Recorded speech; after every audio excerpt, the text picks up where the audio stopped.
Rudy, vous est-il arrivé de regretter une décision qui a déterminé votre existence? Je crois que oui, à plusieurs moments, mais justement, quand ça arrive, quand on réalise qu'on s'est trompé, comment ça se passe? Est-ce que c'est le début d'une nouvelle vie? Est-ce qu'on s'effondre ou est-ce qu'on rebondit?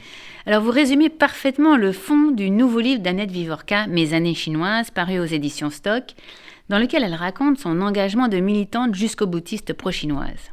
Alors Annette Vivorca fait partie des rares étrangers, membres des amitiés franco-chinoises, qui sont partis vivre en Chine pour développer la nation maoïste. Entre 1974 et 1976, pendant 2 ans, en pleine révolution culturelle, avec son mari, un Français du terroir, c'est elle qui le dit, et leur fils âgé de 5 ans, elle part dans la région de Canton où elle est promue professeure de français pour les étudiants de la jeunesse Garde Rouge.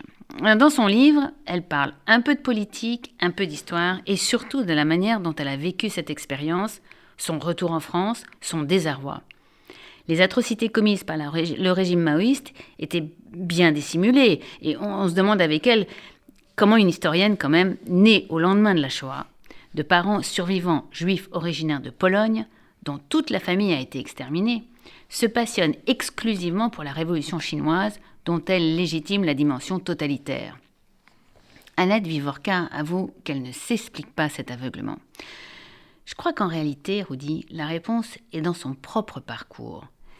Si elle n'a rien vu en Chine, si elle a soutenu aveuglément ce système totalitaire, c'est qu'elle n'avait pas encore porté l'attention qu'elle devait à son propre peuple, à son histoire.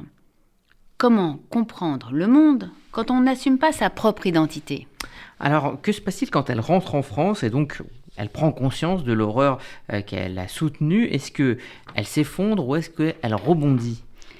Je ne sais pas si elle prend véritablement conscience de suite. Elle rentre de Chine, elle est perdue, elle fait une tentative de suicide, mais elle dit que depuis l'enfance, elle est la proie d'états dépressifs. Elle quitte son mari, elle cherche une nouvelle existence. Elle ne dit pas combien de temps cela va lui prendre, par combien de méandres elle passera, par combien de suivi psy. Mais elle rebondira, ça on le sait.